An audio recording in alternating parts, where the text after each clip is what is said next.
Hello student, welcome to you all in science class, and today we will discuss about the chapter 9 soil, the properties of soil. You have listed some usage of soil. आपने पढ़ा कि हम जो soil होता है उसका use कहाँ कहाँ पे करते हैं. Let us perform some activities to find the characteristics of the soil. तो अब हम यहाँ पे कुछ एक्टिविटी देखेंगे जिससे हम जो soil की characteristic features हैं उनको अंडरस्टैंड करेंगे. First one, percolation rate of water in soil. Firstly we understand about percolation. What is the meaning of percolation? देखो, जो सॉइल होती है अगर हम उसमें वाटर डालेंगे तो वाटर क्या होता है, नीचे की तरह पास आउट होने लगता है. जो सॉइल होती है वो वाटर को एब्जॉर्ब करती है. सो Boojho and Paheli mark two different square of 50 centimetre and 50 centimetre each. तो जो बूझो और पहेली हैं वो इस एक्सपेरिमेंट को, इस एक्टिविटी को करते हैं. One on the floor of their house and the other on the कच्चा रोड. तो वो क्या करते हैं, द स्क्वायर फॉर्म में लेते हैं. एक तो अपने फ्लोर का, जो उनके हाउस का फ्लोर है, और दूसरा जो कच्ची रोड है उसमें लेते हैं. They fill 2 bottle of the same size with water. और 2 बॉटल्स वाटर लेते हैं जिसमें सेम क्वांटिटी में वाटर लिया होता है. They emptied the water from the bottles. और इस वाटर, जो वाटर है दोनों बॉटल में, उसको एम्प्टी कर देते हैं, उस फ्लोर में डाल देते हैं. एक तो जहाँ घर पे ले रखा उन्होंने जो फ्लोर, और एक जो कच्चा रोड है वहाँ पे. So at the same time in the 2 square they observe that the water on the floor followed down और एंड वॉज नॉट एब्जॉर्ब. तो देखते हैं जो फ्लोर में डाला था वो वाटर, और जो कच्चा रोड में डाला था, कच्ची रोड में, उसमें वाटर डालने में क्या होता है. तो ऑब्वियसली जो सॉइल है वो जल्दी एब्जॉर्ब करेगी कंपैरिजन टू टाइल्स या सीमेंट. तो जो हाउस में उन्होंने लिया था वाटर वो वैसे ही रहता है, एंड जो कच्ची रोड में डाला वो वाटर एब्जॉर्ब हो जाता है. On the other hand the water was absorb. Now let us perform an activity to understand this. अब इसको अंडरस्टैंड करने के लिए हम क्या करेंगे, एक एक्सपेरिमेंट करेंगे. For this activity divided yourself into 3 teams. इस एक्टिविटी को करने के लिए हमें 3 टीम्स यहाँ पे रखनी है, और उन टीमों का नाम हम रख लेते हैं A, B and C. You will be finding out how fast the water passes down the soil. देखो, ये तीनों जो टीमें हैं इनको एक साथ करना है. यहाँ पे हमें क्या लेना है, you will need a hollow cylinder और पाइप. या तो हमें यहाँ पे हॉलो सिलेंडर लेना है या फिर एक पाइप लेना है. Ensure that each team uses pipe of the same diameter. और ये भी याद रखना है कि जो डायमीटर होगा पाइप का वो सेम होना चाहिए तीनों टीमों का. Some suggestion for obtaining such a pipe are given below. If possible get a small tin can and cut off its bottom. अगर पॉसिबल है तो जो टिन के कैन होते हैं उसके जो बॉटम का साइड है वो कट करके हमें ले लेना है. इफ़ पीवीसी पाइप अप्रॉक्स, जो पीवीसी पाइप होंगे तो उसको अप्रॉक्स हमने, उसका जो डायमीटर है वो 5 सेंटीमीटर होना चाहिए अगर अवेलेबल है तो. Cut it into 20 centimetre long piece and use them. और उनको हमें 20 सेंटीमीटर लॉन्ग कट कर लेना है और उसके बाद उसका यूज करना है. At the place where you collect the soil. और जहाँ पे हमने सॉइल कलेक्ट की है, place the pipe about 2 centimetre deep in the ground. और उसको ग्राउंड में 2 सेंटीमीटर डीप होना चाहिए. और 200 ml वाटर वहाँ पे हम लेंगे और पाइप में स्लोली धीरे धीरे डालेंगे.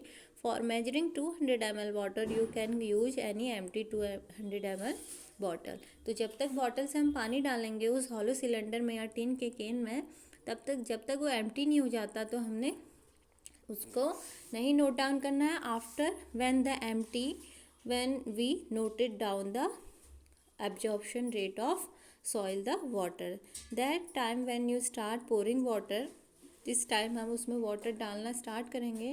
When all the water has percolated leaving the pipe empty. देखो, जैसे ही मिट्टी सारा परकोलेटेड ऑब्जॉर्ब कर लेगी पानी को, उसके बाद हमें नोट डाउन करना है. Note the time again. और तीनों टीमों को एक साथ नोट टाइम करना है. Be careful not to let the water spill over और run down on the outside of the pipe while pouring. हमें ये भी ध्यान रखना है कि वो जो वाटर है वो आउटर साइड नहीं जाना चाहिए, और कम्प्लीटली जब वो परकुलेट हो जाएगा तभी हमें क्या करना है, नोट डाउन करना है. Calculate the rate of percolation by using the formula.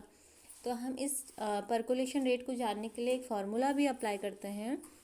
So that formula is percolation rate is equal to amount of water and percolation time. Percolation rate millilitre या minute, and amount of water कितना है, जैसे हमने यहाँ पे 200 ml water लिया है, and percolation time कितना टाइम लगा, तो यहाँ पे जैसे इन लोगों का 20 मिनट्स लगा. So example, suppose that for a certain sample it look 20 minute for 200 ml to percolate. Means यहाँ पे 200 ml वाटर को परकोलेट होने में कितना टाइम लगा है, 20 मिनट्स. तो यहाँ पर रेट ऑफ परकोलेशन कितना हो जाएगा, परकोलेशन क्या हो जाए, अमाउंट ऑफ वाटर 200 ml है एंड परकोलेशन टाइम 20 मिनट्स है. So answer is 10 millilitre per minute. So that is the important formula, percolation rate is equal to amount of water and percolation time. So calculate the rate of percolation in your soil sample. तो हम ऐसे calculate कर सकते हैं जो हमने soil sample ले रखा है उसका percolation rate. Compare your finding with other and arrange the soil sample in the increasing order of the rate of percolation. तो तीनों टीमों का हम यहाँ पे टाइमिंग देखेंगे, उसके बाद जो परकोलेशन रेट होगा उसको इंक्रीजिंग ऑर्डर में हम यहाँ पे रखते हैं. I think you all understand the characteristic feature of soil, percolation rate of water in soil. And the next is moisture in soil. देखो जो सॉइल में मॉइस्चर होता है वो भी एक कैरेक्टरिस्टिक फीचर होता है सॉइल का. Have you ever pass through a farmland during a hot summer day. तो आपने देखा होगा फार्मलैंड में जब समर डे होते हैं, पर have you notice that the air above the land in simmering. जो अगर आप देखना, जैसे आप लैंड में पानी डालेंगे तो वहाँ से क्या होता है, समर डे में क्या होता है, जो गैस होती है वो सिमरिंग होने लगती है. वाई इज इट सो, ये क्यों होता है. Try out this activity and find the answer. देखो, removing moisture from the soil. जैसे ही आप जो भाप जिसे हम बोलते हैं, जब समर डे होता है मिट्टी में डालेंगे पानी तो क्या होता है, वो इवेपोरेट होने लगता है. तो इसके लिए हम इस एक्टिविटी को समझेंगे. Take a boiling tube according to this figure. एक बॉइलिंग ट्यूब लेना है, उसमें 2 स्पूनफुल हमें सॉइल सैंपल लेना है. Heat it on a flame, और उसको हमने फ्लेम के थ्रू हीट कर देना है. Let us find out what happen upon heating. तो अब हम देखेंगे जब हम हीट कर रहे हैं उस टेस्ट ट्यूब में जो सॉइल है उसको हीट कर रहे हैं तो क्या होगा. Do you see water drop anywhere. आपने क्या ड्रॉप देखे वाटर के इधर उधर. Where did you find them, और आपने कहाँ देखा. On heating water in the soil evaporate. तो जब वाटर को हम हीट कर रहे हैं तो क्या हो रहा है, सॉइल इवेपोरेट हो रही है. Moves up and condense on the cooler inner wall of the upper part of the boiling tube. देखो इस तरीके से हमें क्या करना है, removing moisture from the soil. On a hot summer day the vapour coming out of the soil reflect the sunlight and the air above the soil seem to shimmer. तो जो सॉइल होती है वो ऊपर की तरफ सिमर होने लगती है. After heating the soil take it out the tube. और जैसे ही हम इस सॉइल को हीट करते हैं उसके बाद हम इसे टेस्ट ट्यूब में लेंगे. Compare it with the soil which has not been heated. और उसके बाद इसको नॉर्मल सॉइल से हम कंपेयर करेंगे. Note the difference between the two. और इसके बाद इन दोनों का हम डिफरेंस देखेंगे, जो हीट करी वाली सॉइल है और जो नॉर्मल सॉइल है. I think you all understand that two things, the percolation rate of water in soil and moisture in soil. Thank you for watching this video.